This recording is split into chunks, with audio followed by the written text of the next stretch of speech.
In the late summer of 1845, a silent, invisible killer drifted across the Irish Sea. It didn't arrive with the thunder of cannons or the marching of boots, but on the back of a humid breeze. Within a matter of days, the vibrant green carpets of the Irish countryside, the vast potato fields that fed over 8 million souls, began to wither. It started as small, dark spots on the leaves, appearing almost like ink stains. But by morning, the stems would turn brittle and black. By the end of the week, the very earth itself seemed to exhale the stench of death. Below the soil, the tubers that families relied on for their very existence had dissolved into a foul-smelling, liquefied mush. The Great Famine had begun. Over the next 7 years, this biological catastrophe would claim the lives of roughly 1 million people through starvation and disease. Another million would abandon their ancestral homes, cramming into coffin ships to seek a desperate future in the Americas, many dying before they ever caught sight of the Statue of Liberty. It remains one of the most harrowing humanitarian disasters in human history. And yet, the most shocking part of this tragedy isn't just the scale of the death, it's the fact that the entire survival of a nation had been staked on a single, lumpy, dirt-covered root vegetable. A vegetable that, only a century earlier, most of Europe had flatly refused to touch, believing it to be a curse from the devil himself. To understand how the world became so utterly dependent on this tuber, we have to travel back long before the Blight, and far away from the damp fields of Ireland. We must go back 8,000 years, to the roof of the world, the Andes Mountains of modern-day Peru and Bolivia. At altitudes exceeding 12,000 feet, where the air is thin and the wind carries a permanent chill, life is a constant struggle. This is a landscape of rocky, wind-swept soil and dramatic temperature swings. It was here, high above the cloud line, that the ancestors of the modern potato first grew as wild, scraggly weeds. But these were not the golden, buttery potatoes we buy at the supermarket today. These ancient tubers were small, gnarled, and incredibly bitter. More importantly, they were lethal. Evolution had armed the wild potato with a chemical arsenal to protect it from being eaten. These plants produced high concentrations of glycoalkaloids, specifically solanine and tomatine. If you were to eat these wild tubers raw, you wouldn't just get a stomachache. You would experience violent nausea, debilitating cramps, and in high enough doses, total organ failure and death. The potato began its relationship with humanity not as a gift, but as a poison. However, the indigenous peoples of the Andes were masters of their environment. Through thousands of years of trial, error, and keen observation, they began to perform a feat of biological engineering that would change the course of human history. They noticed that if they soaked these toxic tubers in the icy, running water of mountain streams for several days, the toxins would slowly leach out. But that was only the first step. They utilized the unique climate of the high Andes to create the world's first freeze-dried food.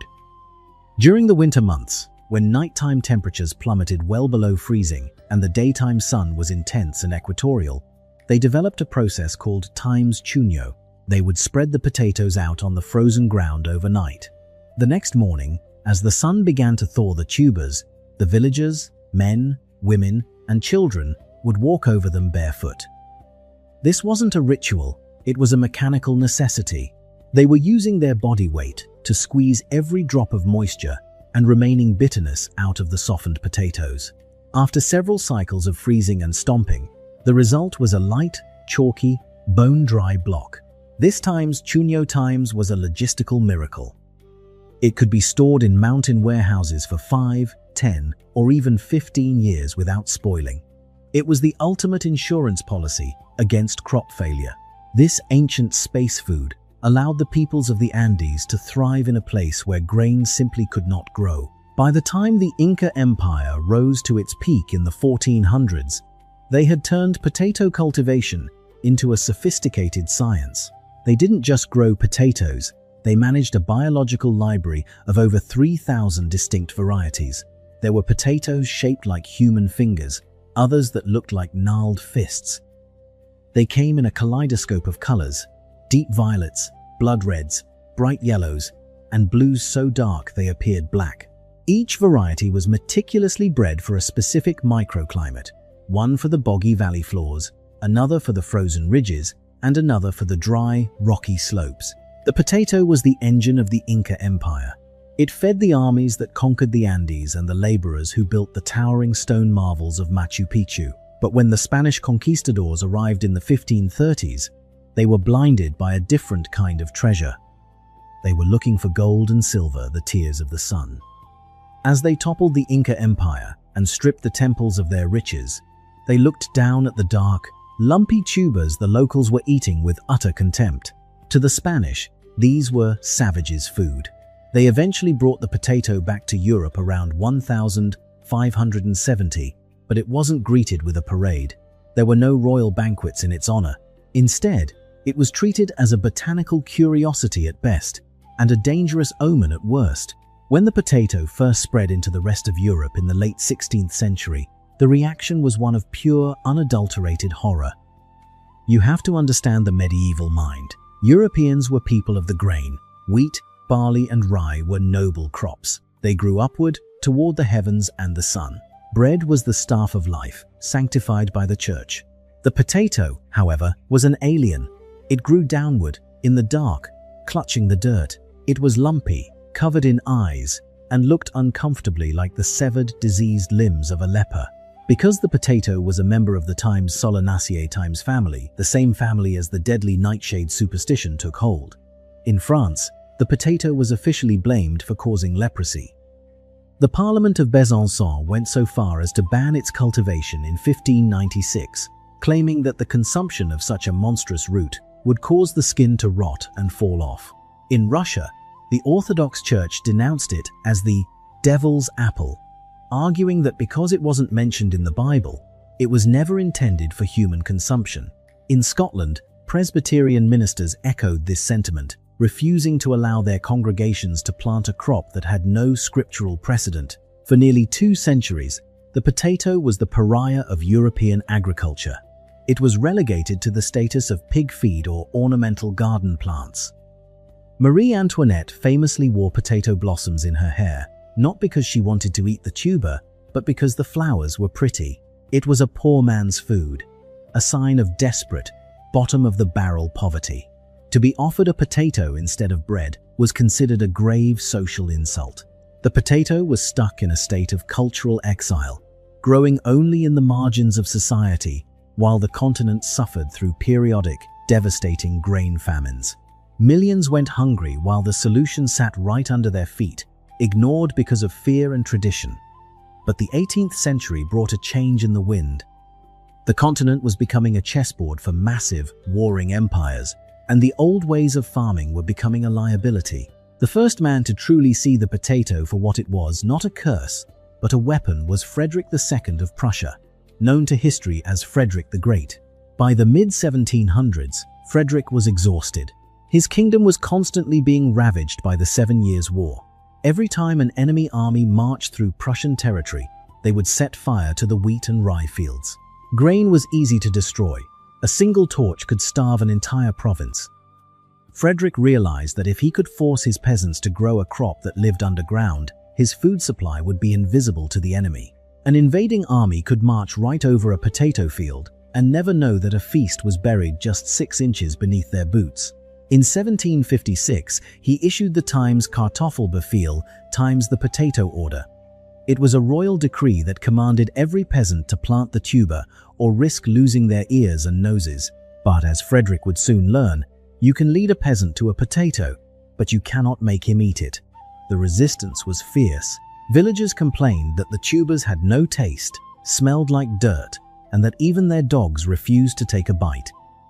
Frederick realized that force wouldn't work. He needed something much more subtle. He needed a psychological trick that would turn the devil's apple into the most coveted treasure in Prussia.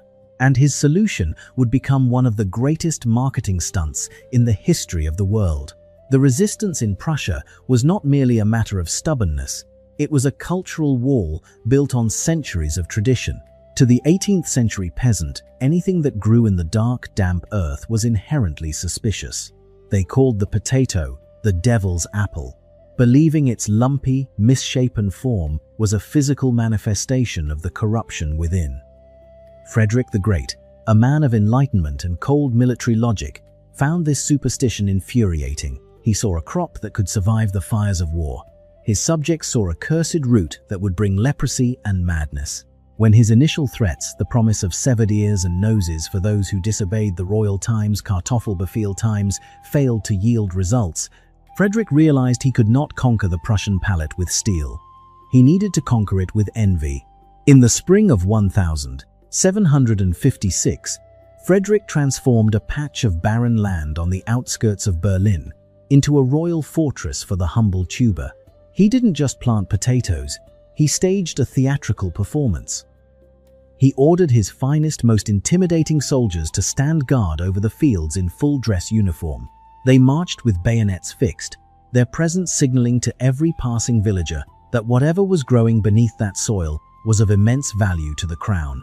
However, the king issued a secret, counterintuitive order to his guards.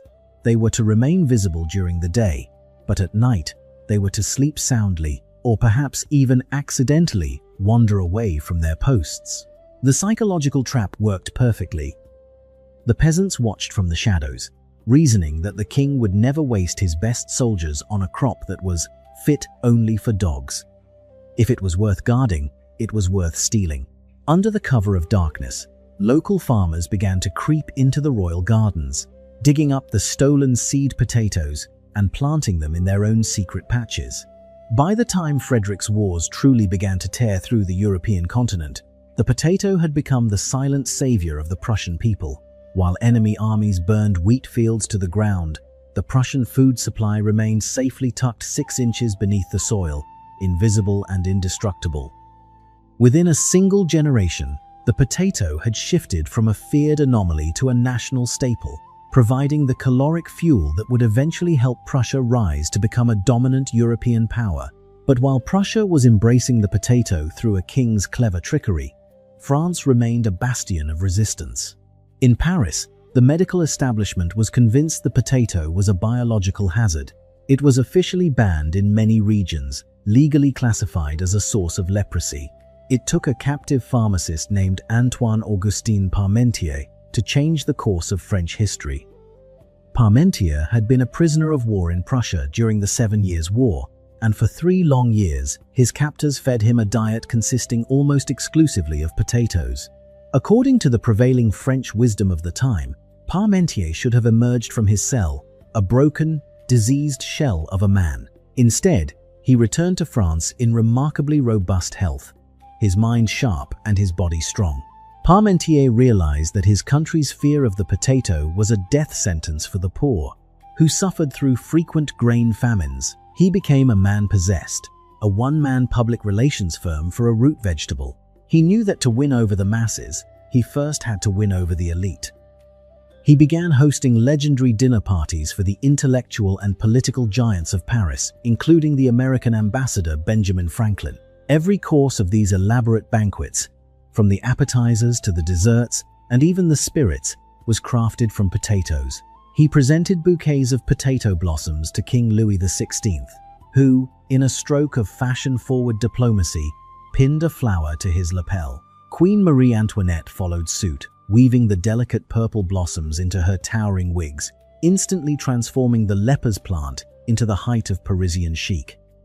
Parmentier eventually employed a version of Frederick the Great's guarded field stunt on the Sablons plain outside Paris. He planted a massive field in the sandy, infertile soil, surrounding it with armed guards during the day to create an aura of exclusivity. Just as in Prussia, the local population was overcome with curiosity. When the guards withdrew at night, the thieves descended. Parmentier had successfully rebranded the potato from a toxic weed into a royal delicacy. Today, his name is immortalized in French cuisine, from the metro station named in his honor to the classic dish times hachis Parmentier. He had proven that the potato could feed a nation, but across the English Channel, on the island of Ireland, that same lesson was about to take a dark and catastrophic turn. Ireland in the early 1800s was a land of staggering beauty and profound systemic cruelty. Under British rule, the indigenous Catholic population had been stripped of their land rights through the penal laws. The vast majority of the island was owned by absentee landlords, wealthy Englishmen who lived in London and viewed their Irish estates as nothing more than cash machines. The Irish peasants were forced into a precarious existence as tenant farmers, squeezed onto smaller and smaller plots of land as the population exploded. By 1840, Ireland was home to over 8 million people, many of whom lived in one-room mud cabins and survived on whatever they could grow on a single acre of rocky, marginal soil. The potato was the only crop that could make this math work. A single acre of potatoes, supplemented with a bit of buttermilk, could provide all the vitamins, minerals, and calories needed to keep a family of 6 healthy for an entire year. It was a nutritional miracle. But the Irish didn't just grow potatoes. They grew a specific variety, known as the Irish lumper. The lumper was chosen not for its taste, but for its sheer volume. It was a high-yield, hardy tuber that thrived in the wet, cool Irish climate. However, because the lumper was propagated by planting clones of the previous year's crop, there was zero genetic diversity. Every potato field from Cork to Donegal was essentially one giant interconnected organism. The trap was set. The population had grown to its absolute limit, entirely dependent on a single genetic line of a single crop. In the late summer of 1845, the invisible predator finally arrived. It likely hitched a ride in the damp hull of a cargo ship from the Americas, Phytophthora infestans, a water mold commonly known as the late blight. The conditions in Ireland were perfect, misty, cool, and humid. Within weeks, the lush green fields of Ireland turned into a landscape of nightmares. The plants didn't just die, they dissolved. One day, a farmer would look out over a thriving crop. The next morning, the leaves would be black and shriveled, and the air would be thick with the nauseating, sickly sweet stench of millions of tons of rotting vegetation. When the farmers desperately dug into the earth, hoping to find something salvageable, they pulled up nothing but black, putrid slime. The blight had struck at the very heart of the Irish survival strategy. The first year, 1845, was a crisis. The second year, 1846, when the blight returned with even greater ferocity, was an apocalypse. For the next several years, the cycle repeated. The potato, the very foundation of Irish life, had vanished. The human cost was beyond comprehension. Families who had lived on the edge of subsistence were plunged into the abyss. They sold their clothes, their tools, and eventually their very doors for a handful of meal. People began to die in the ditches, their mouths stained green from trying to eat grass to survive. In the west of Ireland, entire villages fell silent. Those who could afford it, or those who were desperate enough to borrow, fled the country. They packed into coffin ships, overcrowded, disease-ridden vessels, where the mortality rate was often as high as 30% during the Atlantic crossing. The tragedy was compounded by a British government that viewed the famine through the cold lens of Victorian ideology. Charles Trevelyan, the man in charge of relief efforts, famously described the famine as a direct stroke of an all-wise and all-merciful providence to teach the Irish a lesson in self-reliance. While millions starved, Ireland continued to export boatloads of grain, cattle, and butter to England under armed guard, because the sanctity of the free market was deemed more important than the lives of the starving. By the time the blight finally receded in 1852, 1 million Irish people were dead, and another million had scattered across the globe, carrying with them a trauma that would reshape the history of the United States, Canada, and Australia forever. The potato had built a nation, and in its failure, it had broken one. The cold, bureaucratic indifference of the British administration transformed a localized crop failure into a generational apocalypse. Charles Trevelyan, the man tasked with overseeing relief efforts, didn't view the famine as a logistical challenge to be solved. He saw it as an act of divine intervention. In his official correspondence, he infamously wrote that the disaster was a sharp but effectual remedy for a redundant population. This was the philosophy of the time, a belief that the market should not be interfered with, even as children died in the ditches with green stains on their mouths from eating grass. While the Irish peasantry withered, the ports remained open, and ships laden with Irish-grown grain and livestock were escorted by British soldiers to be sold in English markets. The tragedy of the potato was not just biological, it was deeply, painfully political. But the death of the potato in Ireland gave birth to a new world. The million people who fled didn't just leave a country. They carried a culture and a deep-seated grievance across the Atlantic. They boarded what became known as coffin ships, vessels so overcrowded and rife with typhus that many passengers never saw the Statue of Liberty. For those who did survive, the arrival in cities like Boston, New York, and Philadelphia was a baptism by fire. They were met with signs that read, "No Irish need apply," yet they persisted. These refugees built the cathedrals, the subways, and the political machines of the American East Coast. They transformed the labor movement and eventually changed the face of the American presidency. The potato famine didn't just empty the Irish countryside. It planted the seeds of the modern Irish-American identity, a force that would eventually help fund and fuel the movement for Irish independence in 1922. The echoes of that 1845 blight are still heard today in the halls of power from Washington to Dublin. In the wake of the disaster, the world learned a terrifying lesson about the dangers of genetic uniformity. The Irish lumper had been a miracle of calories, but its vulnerability was absolute. This realization sparked a global revolution in agricultural science. For the first time, botanists and farmers began to systematically hunt for wild potato varieties in the Andes, searching for the genetic traits that could resist the blight. They realized that to save the potato, they had to embrace its diversity. This led to the birth of modern plant breeding, where scientists began crossing different strains to create super potatoes that were tougher, more resilient, and better suited for a warming world. The disaster in Ireland became the catalyst for the scientific farming methods we rely on today to feed 8 billion people. While Ireland was struggling to recover, the potato was launching a second invasion into the heart of the world's most populous empires. In Russia, the journey was anything but smooth. Catherine the Great had tried to introduce the tuber in the 18th century, but the Russian peasantry, deeply suspicious of anything foreign, resisted with violence. By the 1840s, the government attempted to force potato cultivation through decree, leading to the potato riots. Entire villages rose up in rebellion, burning fields and attacking the bureaucrats who tried to make them plant what they still called the devil's apple. But the government persisted, and eventually, the sheer caloric power of the potato won out. By the end of the 19th century, the potato had become so central to the Russian diet that it was affectionately dubbed the second bread. It fueled the growth of the Russian Empire and sustained its people through the brutal winters and devastating wars of the 20th century. Further east, the potato was performing a similar miracle in China. Introduced by European traders, it initially lingered in the shadows of rice and wheat. However, as the population exploded and the best land became scarce, Chinese farmers turned to the rugged, mountainous terrain of provinces like Yunnan and Sichuan. Here, where rice paddies were impossible, the potato thrived.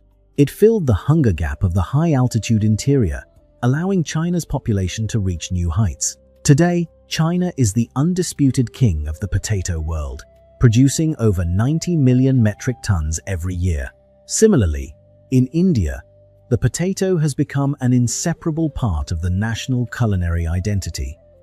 From the street stalls of Mumbai to the kitchens of Delhi, the potato is everywhere. Despite being a relatively recent arrival, India now stands as the second largest producer on the planet, using the tuber to provide food security for hundreds of millions. The potato's influence even reached the highlands of Africa in the 20th century. In countries like Kenya, Rwanda, and Ethiopia, the potato found a climate that mimicked its original home in the Andes. It has become a vital tool for the United Nations and the Food and Agriculture Organization in their fight against malnutrition. Because it produces more food on less land with less water than almost any other crop, it is seen as the ultimate weapon against global hunger. From its humble beginnings as a toxic weed, the potato has climbed its way to becoming the fourth most important food crop on Earth, trailing only wheat, rice, and corn. But the modern story of the potato isn't just about survival. It's about a massive global industry. The invention of the French fry, likely in the borderlands of Belgium and France, turned the potato into the world's most popular convenience food. Today, the scale is staggering. In the United States alone, the average person consumes about 50 pounds of frozen potato products every year. McDonald's, the undisputed titan of the industry, utilizes over 3 billion pounds of potatoes annually for their fries, sourcing them from massive, high-tech farms in Idaho and Washington. Then there is the potato chip, a multi-billion-dollar industry born from a legend in a New York kitchen in 1853. Whether it was a frustrated chef's prank or a happy accident, the thin, crispy slice of potato has become a global snack obsession. With the average American eating nearly 17 pounds of chips a year, the potato's utility, however, extends far beyond the dinner plate. We are living in a world built on potato starch. It's in the paper you read, the clothes you wear, and the adhesives that hold your world together. During the desperation of World War II, German chemists even figured out how to turn potato starch into synthetic rubber for tires when natural supplies were cut off. It is the base for some of the world's most famous spirits, from Polish vodka to Scandinavian aquavit.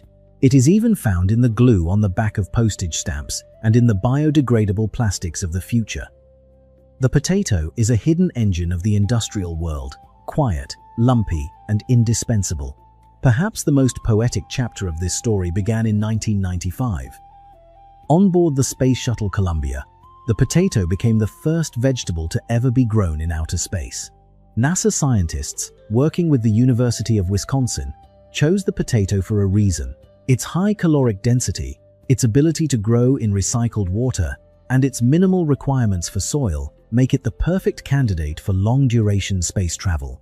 As we look toward the horizon of Mars, the potato is once again at the center of the human story. The same qualities that allowed the Inca to build an empire in the clouds 8,000 years ago are the same qualities that will likely allow humans to survive on the red planet. Think of the journey this plant has taken. It started as a poisonous root on a windswept mountain.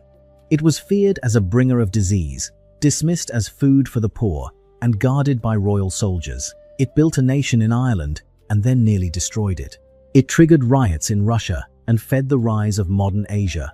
It has traveled from the dirt of the Andes to the sterile labs of the International Space Station. The potato is more than just a vegetable. It is a mirror of human history, our resilience, our mistakes, our ingenuity, and our future. It is the lumpy, dirt-covered root that conquered the world, and soon it may very well conquer the stars.